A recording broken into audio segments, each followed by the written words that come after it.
Я приветствую вас, дорогие друзья, уважаемые гости и подписчики моего канала. Всем большое спасибо, что следите за новыми выпусками, нашими встречами со Снежаной Егоровой. Снежана, приветствую вас. Здравствуйте, Александр. Здравствуйте, друзья. Друзья, значит, очень важное объявление. Подпишитесь, пожалуйста, и поставьте лайк этому видео. YouTube-канал Снежаны Егоровой тоже к вашим услугам, потому что YouTube дело такое, своеобразное. Очень быстро меняется с течением времени, и сейчас они там признают, что вот, смотрите, да, там, мы были неправы, и да, давайте там восстанавливать какие-то утраченные аккаунты. В общем, времена меняются. Но война, кажется, вот, стала постоянной. Вчера была громкая валдайская речь Путина. Что скажете по поводу, таких форм и смыслов, которой была она наполнена? Потому что, как обычно, из двух частей. Сначала сама речь достаточно выверено, все как бы точно, все какие-то посылы, позиции, как говорится, для экспертов, да. А потом же было общение, и вот с общения уже там надергали цитаты, и украинский, например, сегмент телеграм-канала, сегмент СМИ, говорят, елки-палки, что так долго? Что ж так долго? Представляете? Какие впечатления у вас и что думаете, насколько это больше реакционная или такая речь, которая, или там общение, валдай, которое делает нам определенные засечки на будущее? Ну, во-первых, Саша, скажу сначала, вот вы говорите, перманентная война. Так мы же идем по заветам товарища Лейбы Бронштейна, он же Льва Троцкого, который, в принципе, был как раз сторонником перманентной революции. Она же перманентная война, потому что есть у революции начало, нет у революции конца. Это концепция, которую, в принципе, сейчас развивают во всем мире, и все политики, которые более-менее ориентированы на какие-то уже понятные алгоритмы, точно так же, как алгоритмы Ютуба, понимаете, их кто-то придумывает и кто-то воплощает в жизнь. Вот точно так же политики, особенно политики в Америке, вы знаете, что, в принципе, все демократы, вот эта вот политическая сила, Демократическая партия Соединенных Штатов Америки, они, в принципе, все являются, такими ярыми сторонниками троцкизма. В общем-то, они оттуда вышли, анамнез их развития, он как раз привязан к Льву Троцкому. И, в общем-то, они, так как являются основной силой, движущей в информационном пространстве, потому что, как ни крути, но мы с вами свидетели, и судьбы наши связаны с информационным пространством, поэтому мы прекрасно понимаем, что все любые локальные информационные потоки, они все равно накрываются сверху вот этим вот большим потоком, который исходит из Соединенных Штатов Америки, потому что они владеют технологиями, потому что они запускают вот эти все платформы, YouTube в том числе и многие другие, они придумывают новые студии, новые интерактивные варианты взаимодействия с аудиторией. То есть, в принципе, эта технология манипуляции сознанием, она контролируется из Соединенных Штатов Америки. А, как говорится, кто девушку кормит, тот ее и танцует. То есть, если в их руках технологии, если в их руках возможности, если они задают тренды, то, соответственно, они и продвигают свои смыслы и нарративы, так называемые. Поэтому им выгодно, вы знаете прекрасно, что вся политическая система Соединенных Штатов Америки неразрывно связана с финансовой системой Соединенных Штатов Америки. Соответственно, финансовая система у них работает таким образом, что если где-то в мире, а желательно в нескольких точках, идет локальный конфликт, война, значит, там можно неплохо поживиться, происходят определенные сдвиги, перераспределение средств, начинаются какие-то обходы, логистические пути, люди ищут способы из этого вырваться. И, соответственно, в каждом любом месте, где идет война, есть кто-то, кто возьмет ресурсы, кто возьмет золото, бриллианты, артефакты и, конечно же, попытается как говорится, десантироваться куда-нибудь в более тихую гавань. И всегда этой тихой гаванью были Соединенные Штаты Америки. То есть это их стиль. Там, где идет война, ищите след Соединенных Штатов Америки и их финансовых структур. Обычно войны идут там, где есть нефть, газ,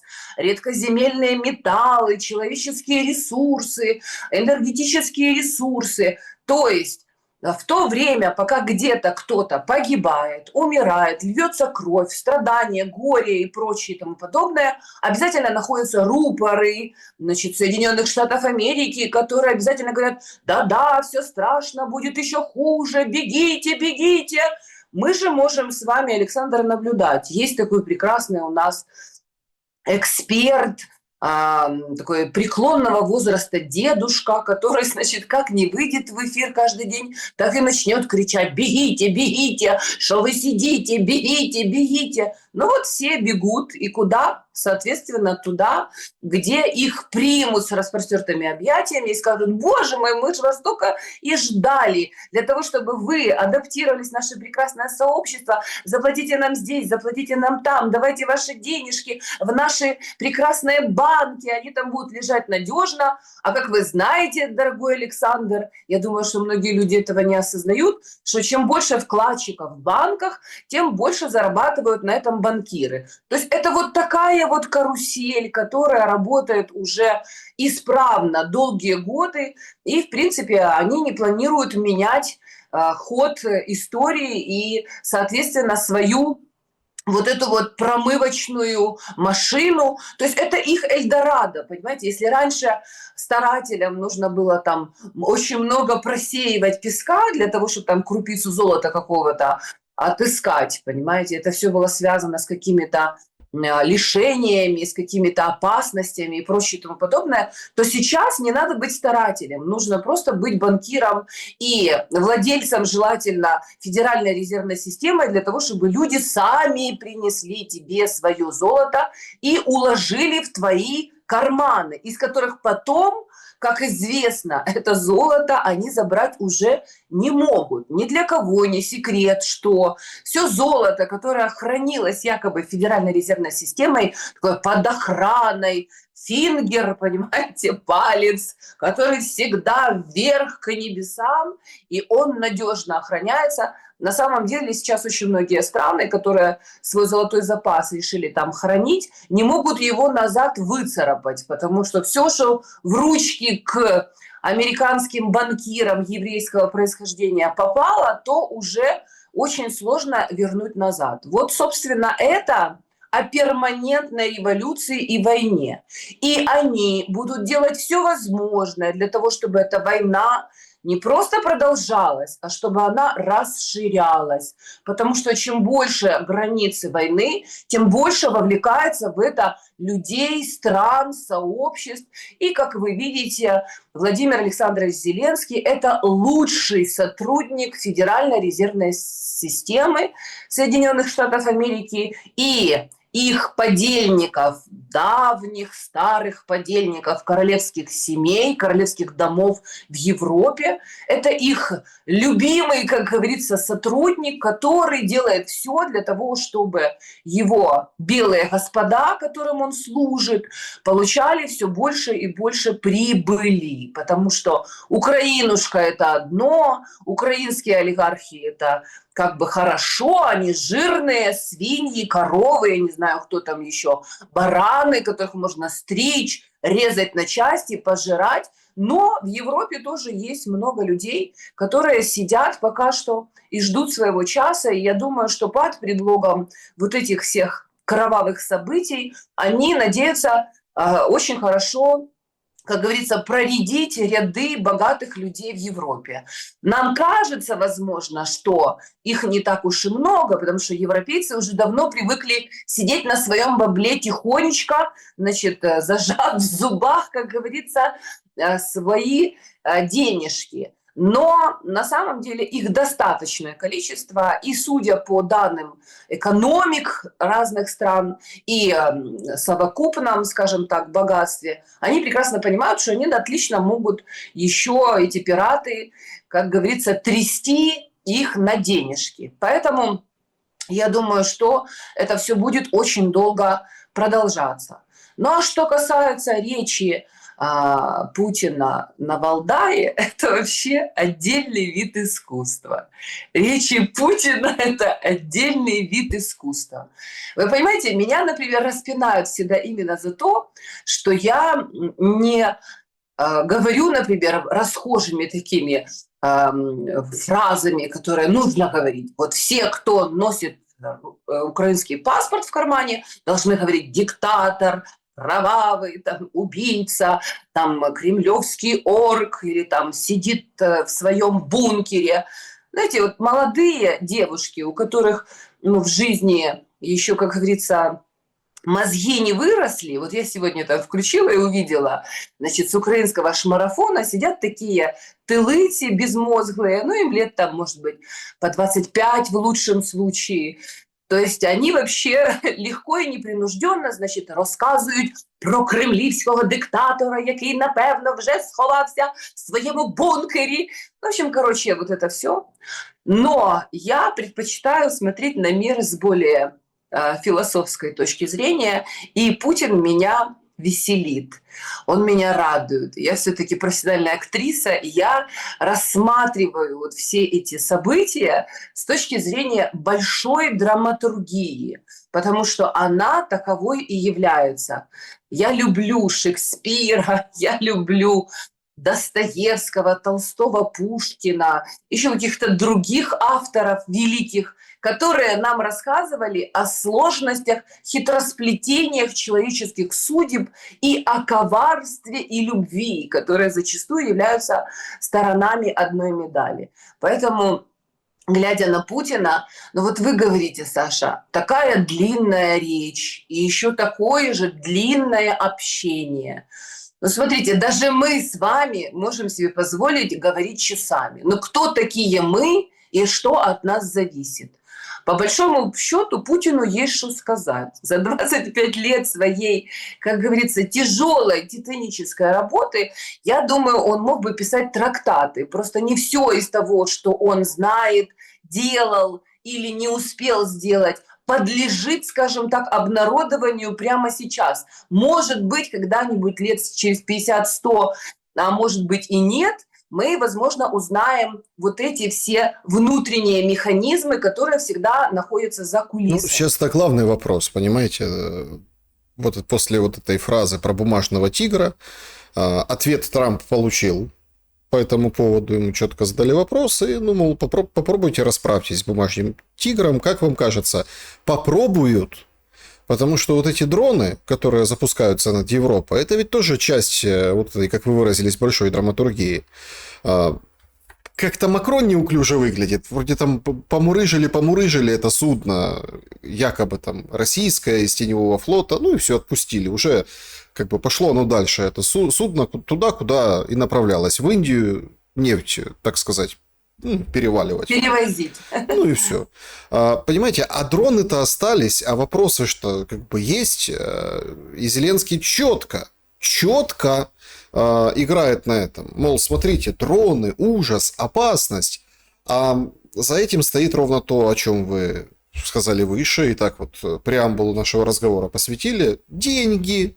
Давайте ваши денежки, потому что сейчас дроны, Россия атакует, все, прячьтесь.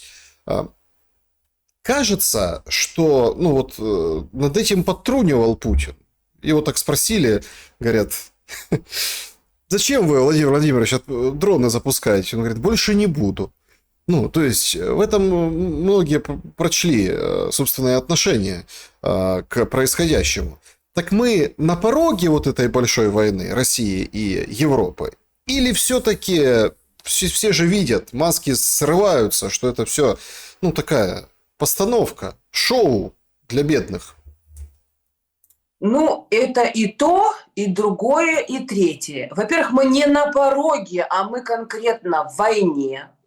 И, как говорят умные люди, мужчины, которых я иногда слушаю и иногда повторяю за умными людьми, потому что глупые девушки обычно за дураками повторяют, а я повторяю за умными людьми. Этому меня научил мой богатый жизненный опыт, не побоюсь этого слова. Так вот, умные люди говорят, что идет гибридная война, понимаете, гибридная.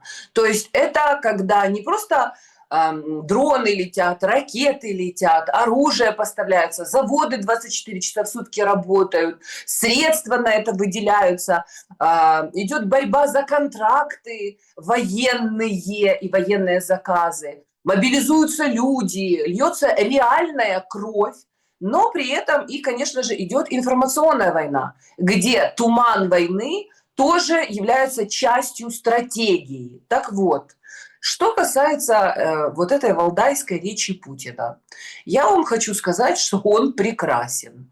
Когда нужно напустить туману и изобразить из себя дедушку, который сидит на заваленке и внучкам неразумным рассказывает о своих героических подвигах в прошлых войнах, Путину и Лукашенко тут нету равных.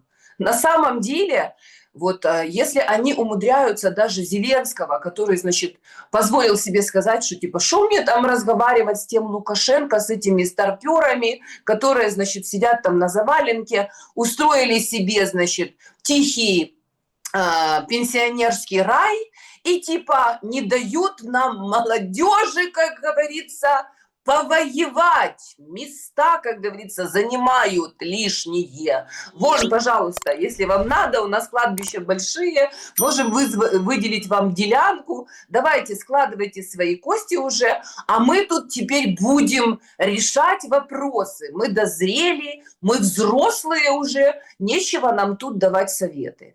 Но тут я хочу вспомнить прекрасный анекдот. Я, к сожалению, вынуждена его повторять, потому что ничего лучшего еще пока что не придумали, чтобы прекрасно продемонстрировать эту картинку. Когда два быка стоят на вершине горы, внизу пасется стадо прекрасных коров, и молодой бык, значит, разрывая копытами траву и землю, значит, кричит: вот сейчас, сейчас мы спустимся, и сначала вот эту беленькую, потом вот эту рыженькую, потом вот эту в яблочках, вот сейчас, сейчас.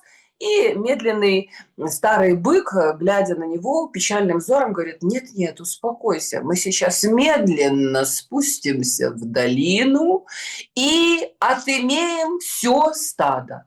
Вот смотрите, Александр, медленно спускаются в долину старые, как говорится, опытные, но не быки, а два Юпитера, потому что, как известно, две ипостаси существуют у быка и у Юпитера. Кстати, между прочим, как ни странно, Владимир Владимирович Путин тоже использовал эту аналогию, потому что он прекрасно понимает, что он уже за годы своего правления огромной страной приобрел некие другие качества, и он прекрасно понимает, где нужно двигаться и спешить и принимать решения, а где нужно притормозить. Вот сейчас, когда все нагнетают вот эту обстановку, Трамп подталкивает Россию и Путина. Вот, я тебе даю неделю, я тебе даю месяц, давай, давай, двигайся, двигайся. Да что ты как бумажный тигр, да покажи, да расскажи, да мы же не верим тебе. А что тебе слабо,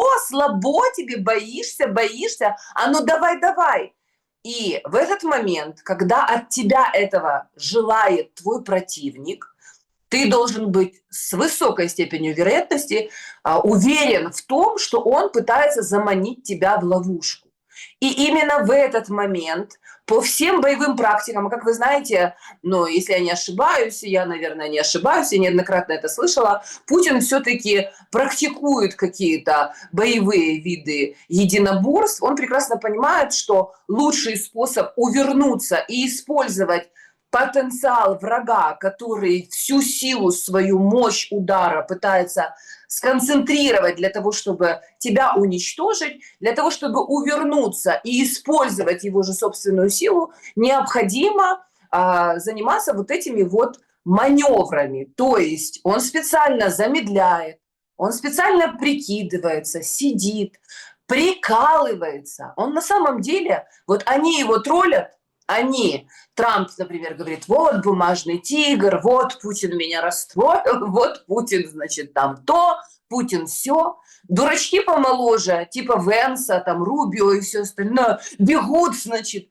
и слушая вот этой команды своего вожака, значит, начинают там что-то трактовать по-своему, исходя из своего собственного представления о прекрасном. Но Путин все прекрасно понимает. Они хотят, они ждут от него, что он начнет сейчас действовать вот в этой парадигме. Вы понимаете, дело в том, что все западные политики, ну, имеется в виду в основном американского толка, те, которые шоумены, они же все воспитаны на голливудских фильмах, боевиках, понимаете? Это все голливудская пудра, которая с детства, значит, вскармливала их эго. Они считают, что они такие гангстеры, понимаете, они такие бойцы, они такие крестоносцы, они такие себя видят в рапиде идущих, значит, и у них у всех такие лица, знаете, гангстера, и они такие выходят одной линией, такие идут, тудущ, тудущ, тудущ, и все падают ниц, потому что это все какие-то жалкие рабы, понимаете, ошметки человеческой плоти, а они такие победители, которые, значит, шествуют гордо к своей собственной победе. Но ужас заключается в том, что раньше вот все войны, которые мы помним в последнее время, там в 20 веке, исключая, например, Вторую мировую, она же Великая Отечественная. Вот все войны, которые помнят современное поколение политиков, которые вот с Трампом даже находятся, зашли, они же все были на территориях, ну, скажем так, развивающихся стран, государств, которые не являлись мощными с точки зрения там технологий, промышленности, вообще креатива. То есть они не воевали с русскими. Может быть, опосредованно, как известно, да, русские всегда там присутствовали, они что-то там поставляли, но это всегда были прокси-войны. И они проходили на территории там стран, которые, ну, в общем, специфическим образом, вот те самые бойцы, которые непосредственно выходили на поле боя, они были, ну, несколько другими людьми, да, это какая-то восточная больше была такая в этом тактика, и, в общем, они применяли какие-то свои методы. И, конечно, легче всего воевать с туземцами. То есть мы знаем прекрасно, что англосаксы, когда они приходили на своих кораблях, набитых там порохом и пушками, и выходили со своим оружием, естественно, они побеждали в длинной перспективе индейцев, которые были там с томагавками и с луком и стрелами. Но сейчас в данном случае они зарубашились с Россией, которая сама по себе является, в общем-то, военизированным образованием. Русские всегда воюют, так исторически сложилось. Даже мы, которые уже забыли, что это такое, даже мы имеем в своей генетической памяти понимание того, что было на нашей земле. И, в общем-то, они прекрасно понимают, что это, ну, скажем так, война, которая 100% не гарантирована в ней победа. И, конечно, они пытаются запугать с помощью вот этих вот методов. То есть вот этих громких заявлений, вот этих красивых постановочных кадров, вот этих вот речей, вот этого апарта. В это время Путин и Лукашенко прикидываются, понимаете, старичками, которые вообще не хотят воевать, забыли, как это делается. Но это может быть очень обманчивое ощущение. И, в принципе, это можно очень долго рассматривать с разных сторон, потому что есть масса таких нюансов, которые, в общем-то, являются маркерами вот такого позиционирования. Ужас для нас, Саша, с вами заключается в том, что между вот этими двумя серьезными силами, которые зреют, да, потенциал этот накручивается, наворачивается. Никто не пытается его остановить. Знаете, это как два таких маховика, которые сначала вот так крутились, жужжали, жужжу, и все это можно было остановить. Но все решили, а давайте-ка еще, смотри, как классно, давай еще подкинем дровишек, давай еще подкинем оружие, давай еще крови. И вот они уже раскручиваются вот так. И однозначно, по моему мнению, произойдет какая-то разрядка. Имеется в виду, что произойдет какой-то взрыв, всплеск, и будет что-то страшное. Но для нас ужас заключается в том, что вот этот идиот, который запускает эти процессы, вот этот Джокер, которого правильно абсолютно назвал Кость Бондаренко в своей книге, да, по аналогии с вот этим героем, который был в нашумевшем фильме «Джокер», да, то есть там тоже герой как бы, ну, ты не понимаешь до конца, во что может вылиться вот это его протестное настроение, отсутствие эмпатии, социопатия, психопатия и кучу диагнозов, которые вот собрались в одном месте в одно время, и в каких-то обстоятельствах, в которые погружен человек, они из него рождают вот этого монстра. Вы понимаете, Владимир Александрович Зеленский – это просто тупое, алчное существо, у которого нет собственного мозга. То есть он полностью является ведомым. И когда говорят, что он там марионетка, да какая разница, на кого менять, будет не он, будет кто-то другой. Я считаю, что люди совершают либо колоссальную ошибку по незнанию, либо специально делают так, чтобы он сохранялся на этой позиции, и чтобы вот этот вот монстр, который в нем жил, и это была маленькая блоха, понимаете, которую в зародыше можно было достаточно легко, ну, скажем так, придавить ногтем. Но, исходя из того, как эту блоху, значит, раздувают в информационном пространстве, в его собственное эго все время подпитывают деньгами, аплодисментами, баблом, какими-то приобретениями, замками, дачами, виноградниками, миллионными счетами, у него развивается вот эта гигантомания. То есть они просто сами вырастили это чудовище, которое на самом деле оно хотело просто заработать. Оно поняло, потому что оно тусовалось там среди олигархов, среди богатых дядей, которые все вышли из бандитской среды, который понял, что они, в принципе, существуют вне закона, для них закон не писан, у них есть большое бабло, они существуют над государствами. То есть это все мафиозные какие-то вещи. Там и оружие, и наркотики, и торговля людьми, и торговля органами. Вот эти все маргинальные, страшные вещи, они присутствуют в жизни человечества. Все об этом прекрасно знают.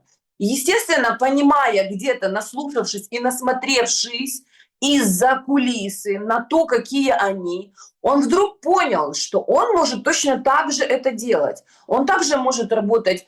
И, в принципе, Коломойский его вовлек в этот процесс. Потому что, как вы знаете, 95-й квартал был помывочной бабла, который выводил Коломойский из Приватбанка. То есть там же были эти схемы, когда они там промывали деньги, как это, обманутых вкладчиков. И Зеленский уже изначально, еще когда он был артистишкой, он, в принципе, не гнушался зарабатывать на этом. Ничего в этом постыдного он не видел. То есть его структуры работали как помывочная, выводили в офшоры бабки. Плюс он никогда не гнушался своим ротом, извините, произносить все, что угодно. То есть он всегда нарывался, он всегда ходил на грани, потому что он всегда был уверен, что за его спиной есть серьезные дяди, типа Коломойского, а может быть, кто еще покруче, кто в случае чего за него подпишется. Поэтому он там наезжал на Кадырова. Поэтому Так, что это за дядя? Вот сейчас, понимаете? Вот что это за дядя? Вот выходит Илон Маск, да? Да. Выходит Илон Маск и говорит, ну вот буквально, там даже зацитирую. Стармер – актер с пустой головой. Другие подсказывают ему, что говорить. Ну, то есть... Ну, это же это там, вверху. А кто стоит за Зеленским? Тут как к себе домой разъездились, мы с вами обсуждали это прошлый, позапрошлый раз, тут эти британцы, да? Тут, оказывается, есть принцесса Анна, и она примчалась к Зеленскому, тут ее в Софии Киевской принимал. То есть британцы стоят за Зеленским, так это очень такой достаточно, ну, не шибко хороший актив. Там, например, в Манчестере вообще бог знает что, нападение на синагогу, там люди, в общем-то, пытаются сопротивляться мигрантам, да, а статистика неумолимо двигается к тому, что скоро перевалит за 50% небелых людей в самой Британии, и они там, эти политики, Стармер в том числе, они же боятся, они очень боятся, что надо как-то себя вести по-другому со своим электоратом, иначе не изберут. То есть там очень сложная ситуация внутри Великобритании, а он, получается, держится за счет них. Или есть кто-то другой, кто дает ему попить храброй воды? Но кто-то другой, он в человеческом понимании, это сам дьявол, он же сатана, он же Люцифер, он же сын Зари. Как хотите, так и называйте. Вот этот кто-то другой.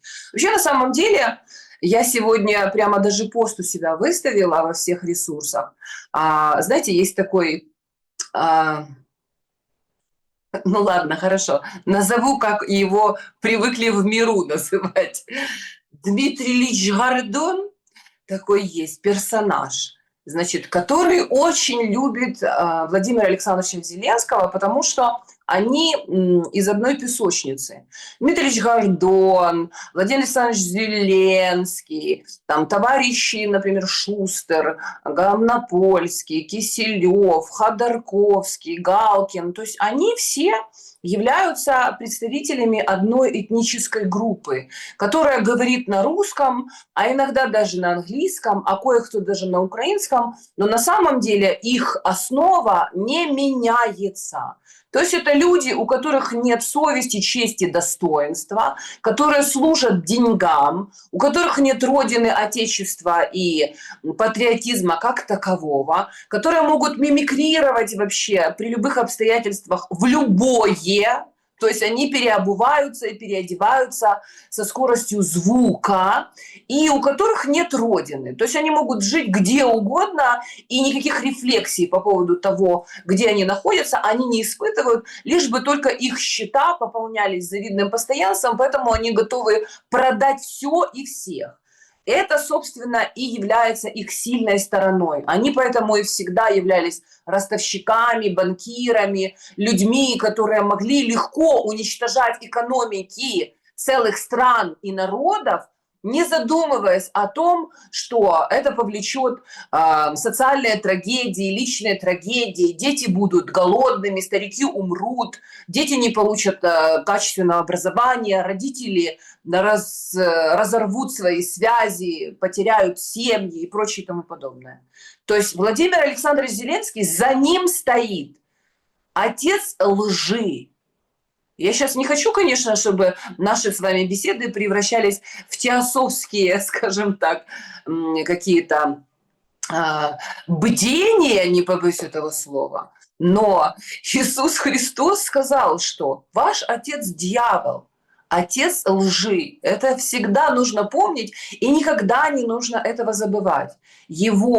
За ним стоит вот эти вот, на самом деле, в прямом смысле слова, темные силы. Потому что, как вы знаете, Александра, я сама актриса. И, в общем-то, мне, скажем так, всегда были интересные процессы, связанные с моей профессией. Ну, мы знаем, что в старину актеров даже на кладбище не хоронили, за кладбищем хоронили, да? Видите, вот видите, даже вы и каждый, даже ребенок знает, что артисты лицедеи, и они, в принципе, достаточно порочные люди. Вообще всегда были, особенно вот эти комедианты в Средневековье, которые ездили везде по городам и все остальное. Потом, когда они уезжали на своих кибитках, кто-то не досчитывался ложечек, понимаете, у кого-то ребеночек какой-нибудь, у какой-нибудь девственницы вдруг случайно образовывался. То есть это люди, которые готовы были выполнять любые приказы, танцевать по команде, понимаете, которые всегда были голодные, всегда были страждущие и алчущие. То есть в основной своей массе это люди, которые не имели, скажем так, места под солнцем и которые, как говорится, жили тем, что им достанется или что они сами урвут от жизни. То есть как и пираты, так и комедианты. Но, собственно, считается, что есть две древнейшие профессии. Это проститутки и артисты.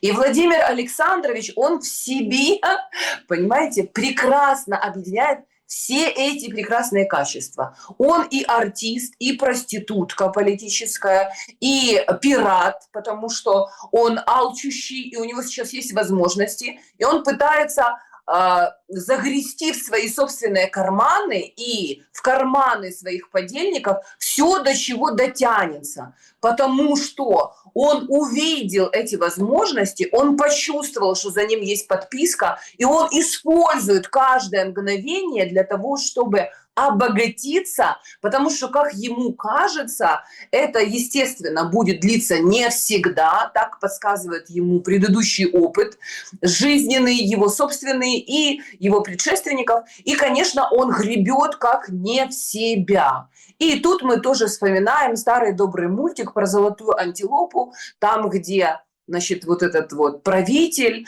он знал, что самое главное не сказать слово «хватит», потому что как только ты скажешь «хватит», то все твое золото превратится в черепки и погребет тебя под этими, как говорится, черепками. То есть у Владимира Александровича у него очень тяжелая наследственность, во-первых. Как мы помним, нам же рассказал господин Арахамия, что он вырос маленький, несчастный, затравленный, запуганный еврейский мальчик в страшном депрессивном промышленном регионе в период распада Советского Союза. Сам же он в своих же интервью рассказывал, как он стремился к свободе, как он готов был ради нее на все. Вот он эти все свои комплексы, вот эти все свои страшные детские страхи, он воплощает в жизнь. А как вы знаете, нет страшнее из людей, чем испуганный еврей. То есть когда человек боится, что его обидят, у него что-то отберут, его не признают, ему не похлопают, все увидят, что король голый, он способен на настоящее преступление. То есть из страха, что с ним что-то случится, или, не дай бог, случится с его печальной скумбрией, или, не дай бог, с его родителями или детьми, а его наверняка постоянно, ну, скажем так, как прыску, понимаете, ему все время на определенные точки в его мозге капают вот эти вот все страшилки. Он из этого страха, он становится дерзким, отважным и агрессивным. И он постоянно агрессирует. То есть те люди, которые им управляют, как вот этой вот боевой крысой, понимаете, они абсолютно четко знают все его, скажем так, слабые места. И, конечно, мы уже неоднократно говорили, на этом всегда стоит делать акцент, что тот конвой, который вокруг него, это не всегда его охрана.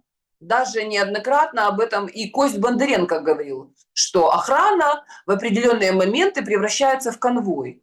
То есть он уже сам себя погрузил в этот ад. Он находится в аду, потому что он начал играть в игру, не понимая до конца правил. Он зашел в мировое казино, стал делать ставки. Сначала он бросал своих подельников, своих так называемых соратников. Вы помните, какое количество трупов политических как бы на пути Владимира Александровича Зеленского? Помните, там какие-то были Гончаруки, Рябошапки, какие-то там людишки, какие-то кулебы, шмулебы. Вот эти все существа, которые верили ему, которые шли за ним, которым он улыбался и говорил, что да-да-да, без вас в нашей команде нам не пробиться. И некие даже Алексеи Арестовичи верили в то, что с Владимиром Александровичем можно о чем-то договориться. Они только одного не знали, что это премьер. Его болезнь заключается в том, что он должен быть звездой. Звезда, как известно, это скопление блуждающих газов, понимаете? То есть вот это вот существо, оно шло по трупам. Если вот просто, ну как бы всю его историю, знаете, проследить, то оно шло по трупам и в своей артистической деятельности. Оно зачищало пространство информационного, когда оно попало на телевидение в Украине. Оно избавлялось от конкурентов любыми способами под видом, что «Ой, мы такие маленькие, несчастные, веселые, такие безопасные, мы вот такие холёсенькие». А потом оттуда вылазит чудовище. Вот в этом ужас, вот в этом лицедейство. И вот если посмотреть, я прямо у Гордона нашла эту фотографию сегодня, его истинное лицо, это реальное лицо демона. Иногда просто вот этот черт, демоническое существо, которое он в себя впустил, и которое там растет не по дням, а по часам, оно прорывается, потому что не всегда возможно его держать. Но во все остальные моменты он знает, как мимикрировать. Он постоянно такой: ой, холёсенький, ой, Урсулочка, давай поцелуемся.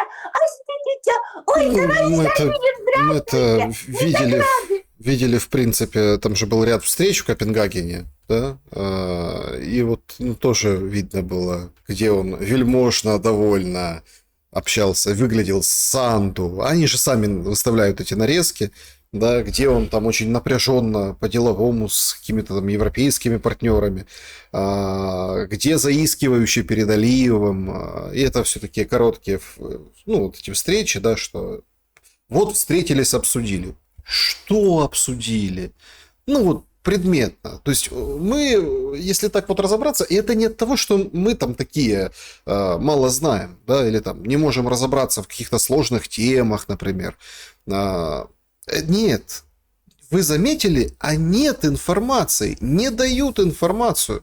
Нам какую-то ересь впаривают о том, что вот будет блэкаут, или все выходят, смотрите, там 10 число, как мэр Ивано-Франковска Марцинкив, вот все блэкаут, а блэкаут уже идет потихоньку, да, там Новгород-Северский, Нежин Черниговской области, до этого там Славутич, ну, вроде говорят, включили, выбиваются подстанции, то есть, да, и намек на Валдая Путина о том, что, смотрите, вы же обстреливаете Запорожскую атомную электростанцию, мы тоже как бы можем зеркально ответить, у вас тоже есть атомная электростанция, и там есть подстанции, которые это запитывают этот объект.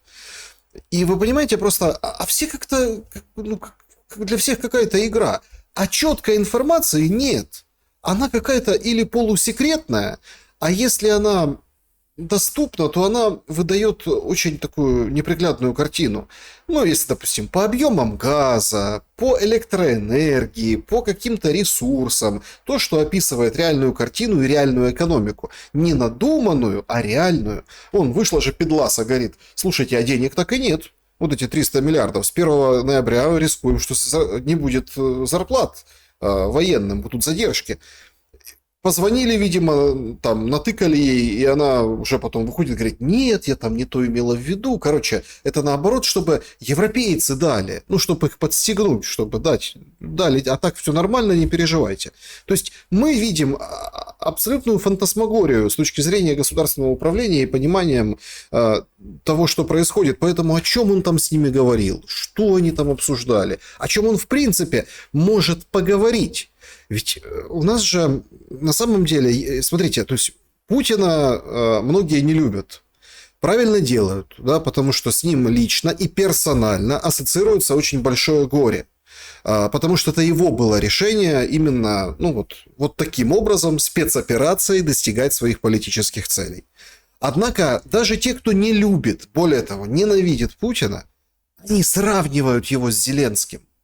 Они сравнивают 4 часа там, да, речи, шутки, да, вот Трамп оговаривается Албания, да, там, Армения, а Путин оговорился, там, директор ЦРУ, говорит, я был, а потом все так посмеялись, ну тоже так вот, своеобразный такой, рассказал историю про документы в свою, был и есть. в свою молодость. То есть, понимаете, в чем дело? И вот тут возникает главный момент. Так, а все остальные что вокруг? Вот как вот эти крысы под дудочку Нильса. Ну, да? То есть, вроде ж мозги есть у народа. Вроде народ при всех там недостатках, да, ну, я имею в виду ментальных, там, каких-то родовых травмах исторических, народ-то хороший. Народ-то с хитринкой, народ не упустит выгоду, народ, ну как бы нормальный, и боевой в то же время, и женщины у нас какие, то есть, ну, палец в рот не клади, и вроде как общество такое, такое сбитенькое, специфическое, но его разорвали, попотрошили, и уже как бы и нет украинского народа. Знаете, есть такое хорошее четверостишье. Палач не знает роздыха, но черт его возьми, работа-то на воздухе, работа-то с людьми. Вы знаете, когда вы, Саша, начинаете вот это вот народ-то у нас умный, народ-то у нас хороший, народ-то у нас с хитринкой, но наивный, необразованный, невежественный и свято верит телевизору. Если бы люди больше оглядывались по сторонам и думали своей собственной головой, то они бы уже давно придумали вообще, что с этим всем делать. Потому что, по большому счету, народ является стадом и ведомым на поле боя вообще рабским племенем до того момента, пока он не начнет думать самостоятельно и пока у них не включается вот эта генетическая память. А так как народу с экранов телевизора с утра до ночи тупомозглые тылыти всегда отключают мозг и блокируют вообще их генетическую память, вы понимаете, Александр, вот те агрессивные, которые валят памятники, которые рассказывают, що, значить, поки кремлівські орки, значить, ми не зможемо нормально жить. Значит, те, которые режут по-живому людей, те, которые совершают преступления на поле боя, которые стреляют в спину своим собственным, как говорится, солдатам. У них есть генетическая память. Это потомки полицаев. И не нужно об этом забывать. А вот потомки победителей, те, которые, деды которых, понимаете, в Красной армии освобождали сначала славянскую землю, а потом и всю Европу от нацизма и фашизма, они почему-то вдруг решили, что что-то они неправильно делали, их деды, понимаете, и давайте-ка мы теперь будем вот с этими, которые нас не добили. То есть люди из-за того, что у них уже за последние 30 лет, и благодаря Ющенко в том числе, который сейчас позволяет себе вылазить и рассказывать, что на Москву, так пусть он сядет на лошадку, возьмет с собой какую-нибудь сабельку и отправится на Москву со своим сыном Андрюшкой, со своей охраной, там, я не знаю, Катьку свою возьмет, супружницу с американским паспортом, та й гей-гей на Москву, нехай вже їдуть своїми обозами. Вы понимаете, дело в том, что когда я впервые, еще до всех этих событий, сказала, что мы должны вообще свою генетическую память поднять, иначе наш дом превратится в ад, и потомки полицаев нас сожрут, вылезла проститутка вообще в прямом смысле этого слова и начала мне рассказывать, что ты тут, Егорова, какую-то хрень несешь. У нас тут краще, ніж в твоей рашці. Причем это говорит бабища, которая еврейка по национальности, говорящая всю свою сознательную жизнь на русском языке. Она что-то мне рассказывала про рашку.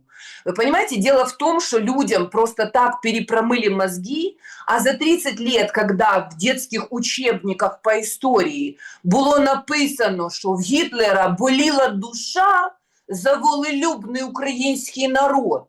Более того, дальше, значит, выходили, вылазили всякие гордоны, которые, значит, рассказывали, что если бы к нам пришла цивилизация тогда, а не советская армия тут нас освобождала, так мы бы сейчас пили баварское, и вот эти все трусы кружевные, и кофеек возле Венской оперы, и прочее и тому подобное, и дуры, идиотки вообще ненормальные, которые на Майдан вылазили, вот эти баби, пенсіонерки, понимаете, які наших хлопчиків підкормлювали, носили їм сальце, понимаете, борщики їм варили. Вот эти все идиоты, которые в телевизор смотрели и верили в то, что это какая-то война за независимость. За независимость от здравого смысла. Когда потеряны абсолютно ориентиры, когда людей перевернули, понимаете, с ног на голову, и у них постоянно мозг внизу находится, то люди не в состоянии встать своими ногами и пойти в правильном направлении. Ну а черт Зеленский, он прекрасный, прекрасный шут королевских дворов. Когда вы говорите, что это очень какой-то сомнительный актив, он не знает об этом, он не догадывается, он уверен, что вот это вот существует какая-то граница на замке, вот там вот вся Европушка, нужно всю Европу проскакать, чтобы в случае чего до него добраться. Что он сядет на голубой вертолетик со своей Оленой, а лучше всего, чтобы Олена уже была где-нибудь там подальше, и улетит со скоростью звука, и кто его поймает. В чем было всегда преимущество пиратов? Потому что они неожиданно приплывали на своих кораблях, устраивали бойню, грабили, убивали, уничтожали, насиловали, потом собирали добычу и трофеи и исчезали точно так же на своих кораблях. И кто их там найдет, и где они, на каких островах они находятся, потому что, как вы знаете, вот это вот морское право, оно вообще совершенно по-другому существует, и это совсем другие законы жизни, которые они применяли и применяют по сей день. Точно так же, как морское право, так и воздушное право. Сел и улетел, и ищи его свищи. Поэтому Смотрите, он глубоко убежден. Понятно, что, опять-таки, это понятно по поводу Зеленского. Но я же все-таки о народе. Ведь что-то сломалось, и причем давно в этой борьбе, да, то есть по поводу ТЦК это понятно, это уже даже как-то обсуждать, потому что все как бы привыкли, да, что крутят, вяжут, бьют, и сами с собой это делают. Но тут же другой момент возник. Вот пару дней назад велосипедист ехал себе по дороге в Киеве, а для него там велосипедная дорожка. Ну, а машины стали на эту дорожку, припарковались, да и все. И да, велосипедист объезжает, одному там сделал замечание, сделал второму. А там Гелендваген и там лось здоровый, в общем, Хилик фамилия у него. И тут его проломил ему череп условно, перелом височной кости, взял его, оттащил, бросил на дороге, сел со своей спутницей и укатил дальше. Его потом красиво задержали на камеру. Красиво. Все, оперативная съемка, лицом в пол. И фотографии вот эти возле этой, что рост мерить, да, вот этой ленты. Класс. Смотрите, мол, справедливость. Все, вот он сделал, камера увидела. А тут его сразу лицом в пол, несмотря на то, что на гелике. А что мы имеем в оконцовке? То есть, человек, дай бог, чтобы инвалидом не был, вот этот 40-летний мужик, который сделал замечание, да, как утверждает полиция. Мы не знаем, о чем там они говорили, что это вообще такое. Но одному сделал замечание, второму сделал замечание. А этот Хилик внезапно оказался человеком, который закупка военной формы у него там занимается, вот таким, из Днепра сам тоже, да, все нормально у него. И после такого преступление, где это фактически до 8 лет тюрьмы, то, что он сотворил, его отпускают под ночной домашний арест. Так сказать, под бочок вот этой спутницы, которая там вместе с ним ездила. И люди же смотрят на это И они же понимают, что что-то не так. Ну, что-то нужно, значит, менять. А кого мы выбрали, а как вообще устроено, кому, и пожаловаться некому. И проще согласиться, сказать, ну, это так всегда было, богатые богатеют, у них больше связи, им ничего не бывает, ну и смирились. И пошли дальше тянуть свою лямку. А ничего даже на фоне войны не возникает из сопротивления вот этой действительности. Так а в концлагере какое может быть сопротивление, Саш? Это же уже давно концлагерь. По периметру колючая проволока, стоят вышки, людям в спину стреляют, если они несанкционированно пытаются покинуть территорию концлагеря. Да, ты можешь выехать из концлагеря, но отдай почку, печень вообще родственника собственного, как говорится, на заклание. Вот тогда выезжай. И еще неизвестно, сможешь ли ты там как-то устроиться за пределами концлагеря, потому что там ты тоже уже под контролем. Потому что все украинцы, они все пересчитаны как цыплята. Если они думают, что они вырвались в свободный мир, то я думаю, что все, кто там уже живет, прекрасно понимают цену этому свободному миру и какое место под солнцем они там могут занять, даже при наличии бабла. Второе.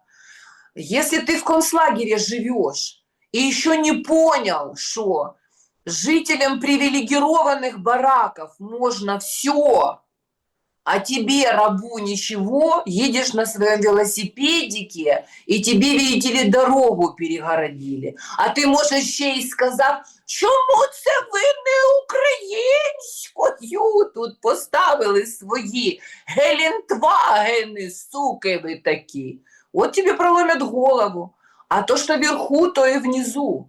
Если Зеленский вместо школ, больниц и прочих, как говорится, прелестей для народа, за которые он так воюет, и народ призывает повоевать, он открывает кладбища на 1200 или сколько-то там могил, понимаете? Или сколько, или там 150 тысяч, ну какое-то колоссальное количество. То, в принципе, что можно ожидать от его, скажем так, клики? То есть чувак, который ездит на Гелендвагене, занимается военными закупками, теоретически нужно предположить, что он имеет отношение ко всей этой схеме. То есть он в схеме. Соответственно, он чувствует себя кум королю и сват министру. Только кум королю – это Зеленский, а он сват министру. И, соответственно, ему можно все.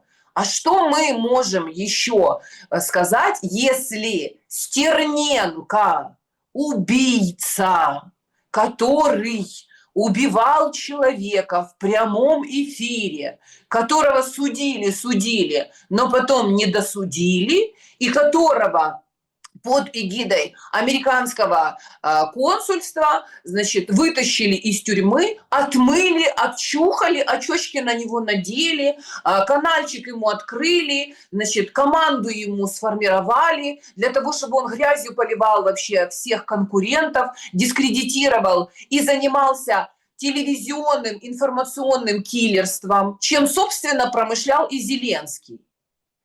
А тепер це герой, на якого рівняються молоді покоління.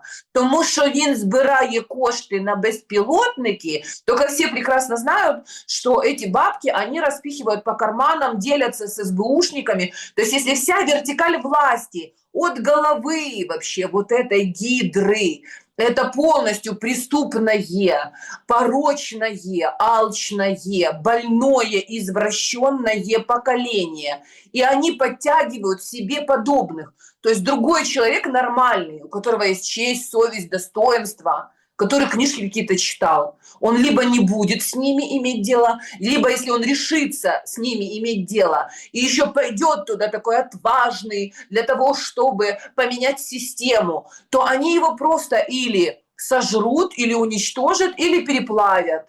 Более того, что мы будем говорить, Саша, о каких-то преступлениях, если Порубий, который, все знают прекрасно, занимался тем, что он проводил на Майдан вот этих стрелков, он знает прекрасно всю подноготную, как стреляли в людей, и кто были те, кто вот эти сакральные первые жертвы на Майдане, и повязал всех стоящих на Майдане кровью. Если человек пришел и, скажем так, осуществил акт возмездия за смерть собственного сына, убив его, а ему дают, этому преступнику, который убивал людей пачками, и его деятельность повлекла в дальнейшем вот эти все кровавые реки, ему дают Героя Украины. То есть если страна сама по себе в анамнезе своем, вот все то, что происходило после 2014 года, это преступление за преступлением, преступление за преступлением. И люди все время как будто бы начинают историю, понимаете, с момента вторжения Путина. Вот вы говорите, Саша, сейчас вы буквально сказали чуть-чуть выше, что все ненавидят Путина, и правильно, потому что с его именем связано горе и беда. Это же он принял решение вторгаться в Украину. А кто принял решение совершить государственный переворот в 2014 году? А кто принял решение армию отправить? Подождите, Саша, давайте кто так. отправил армию? Путин признал Порошенко. Послушайте, сейчас мы говорим... стойте, давайте... Подождите. Давайте... Признал Порошенко, это, я считаю, безусловно, его, мягко скажем, не то что ошибка, а преступление перед человечеством. Он его совершил, безусловно. И он, кстати, не отрицает того, что необходимо было решать этот вопрос раньше. Но, а кто принял решение, еще до того, как Путин признал Порошенко, отправить войска, регулярную армию украинскую, воевать с гражданами Донбасса? Турчинов. Вот. Этот кровавий пастор.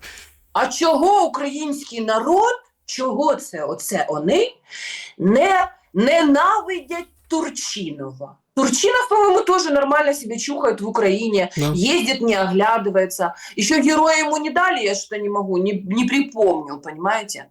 То есть они забывают, с чего все это началось. Они забывают с того, что это было преступление. И дальше это преступление, признанный Путиным, Порошенко продолжил. То есть это же все завязывалось, эта кровавая банька. То есть она, как говорится, знаете, зрела.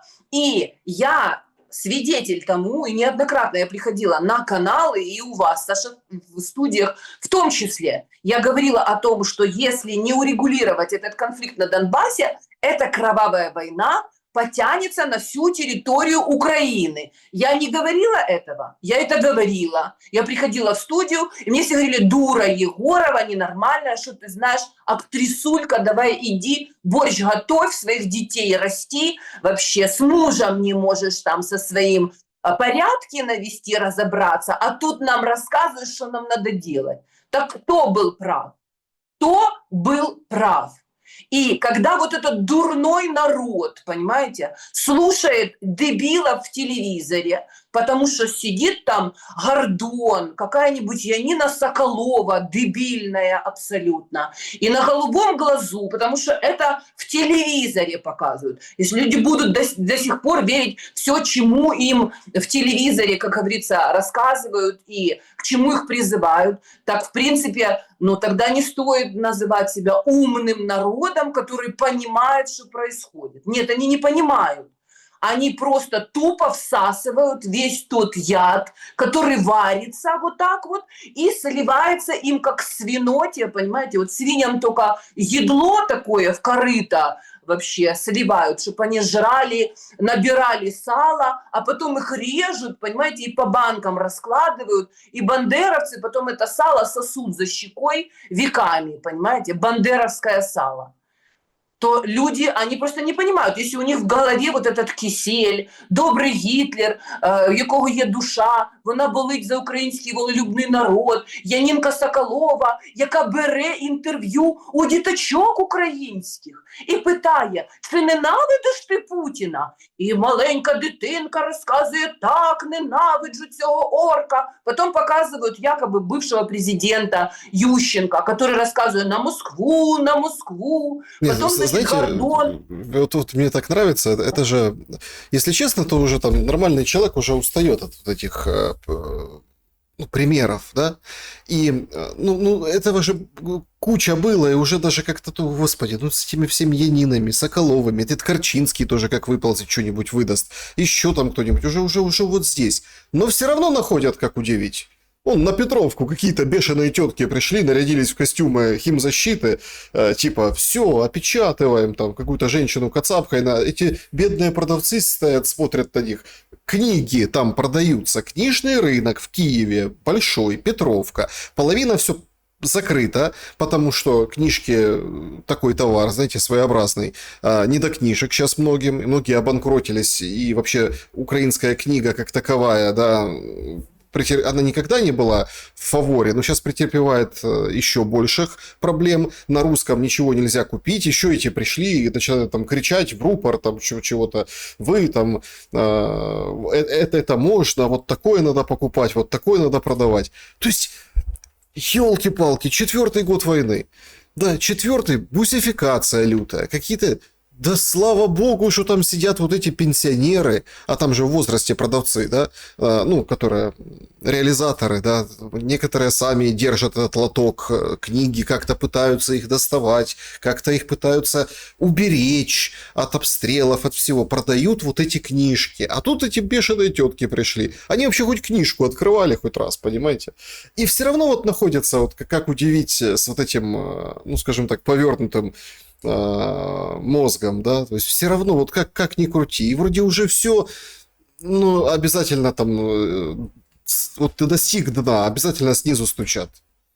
Саш, вы уже как Путин, понимаете? Вы уже хотите сидеть на заваленке и наслаждаться плодами рук своих. А тут война, как говорится, некогда останавливаться. Нужно шашки наголо и, как говорится, разгребать. Это неудивительно, Саша. Все эти тетки, дядьки, все эти девчонки тупомозглые, которые выходили с вот этими картонками, это все результаты этой гибридной войны. Это все дети Соросового гнезда. Это все за деньги. Эту всю шизофрению социальную они подогревают, чтобы, не дай бог, люди не расслабились и не подумали, что все, уже конец, теперь будем жить спокойно и нормально. Вот эти все законы дебильные, которые они принимают, вот эти все, как бы, ну, как это постоянные тиски, то есть людей постоянно сжимают в какие-то тиски. Их грабят, их ограничивают, их постоянно в этом состоянии нервозном держат. Для того, чтобы люди постоянно были в состоянии вот этой мобилизации, готовности, недовольства, чтобы они как спички загорались в любой момент, чтобы никто нигде не мог расслабиться ни на секунду. Потому что это идет уничтожение генетического, биологического материала, который связывает себя с этой территорией и землей. С того момента, когда Зеленский под собственным контролем проследил, чтобы был снят мораторий с украинской земли, и земля была продана, 30 миллионов гектаров черноземов проданы BlackRock'у и аффилированным с ними структурами. С тех пор, как Украина перестала в прямом смысле слова принадлежать украинскому народу, украинский народ должен запомнить раз и навсегда, что их убьют всех, без исключения. Для этого и создан этот концлагерь, для этого и стоит этот надзиратель, для этого и сидят эти дебильные, больные со справками. Підласа, ви бачили оце таке? а воно трошки хвореньке таке, а воно сидить, понимаете, в верховном, как говорится, государственном органе, который законотворчеством занимается. У безуглой этой вообще справка в прямом смысле этого слова. Этот несчастный, покойный, они собрали всех маргиналов, больных людей, которые не в состоянии о чем-то думать, не могут им противостоять, и надевают на голову людям это ведро. Их всех уничтожат рано или поздно, выдавят из страны, не дадут родиться, еще кого-то переплавят. Кто-то, вот дурачки такие, которые идут за наградами, понимаете? Вон же Белецкому уже, он генерал там бригадный какой-то. Да, Что-то им генерал. какие-то награды выдают, понимаете? Да. Но те, которые воюют и с оружием, они хотя бы, по крайней мере, думают, что они такие отважные, значит, они настоящие воины, они типа с оружием смогут за себя постоять, и они латошат бабло, и точно так же себе запасные аэродромы готовят, и точно так же у них наверняка есть, понимаете, какие-то Гелендвагены, якісь проходы, значит, в границы, а в случае чего они прямо пойдут, понимаете, отстреливаться будут. То есть они ищут свои какие-то отходные пути. Мы же с вами неоднократно уже даже, по-моему, это обсуждали, что вот эти все, которые уезжают, бывшие воячки, у них вдруг открываются глаза, и они начинают чесать, понимаете, что вообще на самом деле там на передовой происходит, как вообще наживаются на этих солдатах, как пилятся бюджеты, как продается оружие вообще куда-то, непонятно куда течет рекой,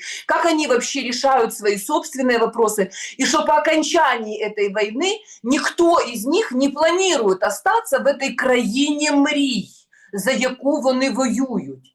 Не воюють вони ні за яку країну, не за Богом дану землю, потому что Богом она была дана, да только, сука, Зеленский ее продал вообще. И, в принципе, даже, как говорится, не поморщился, потому что у него нет ни чести, ни достоинства, ни земли, ни родины, ничего, что его связывает с этой землей. Я думаю, что у него и украинского паспорта уже нет, скорее всего, израильский, какой-нибудь британский, и вообще непонятно что, и вообще где он окажется, когда вот здесь все будет гореть, непонятно. Я думаю, что он мечтает о том, чтобы в Украине что-нибудь взорвалось, типа какой-нибудь Чернобыльской АЭС, какой-нибудь Запорожской электростанции атомной, или чтобы бомбу долбанули, понимаете? Они провоцируют, они постоянно провоцируют русских. Им нравится, им как будто маслом или салом, понимаете, их намазывают радостно, когда, например, там выходит Караганов и говорит: давайте идти по пути эскалации ядерной, давайте покажем, наконец-то, Кузькину мать, как говорится. Они мечтают, молятся, чтобы уже их наконец-то освободили от вот этой вот работы адской.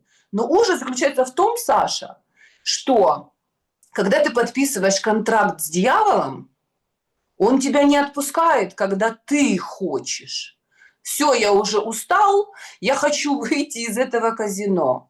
Нет, он тебя не отпускает до последнего.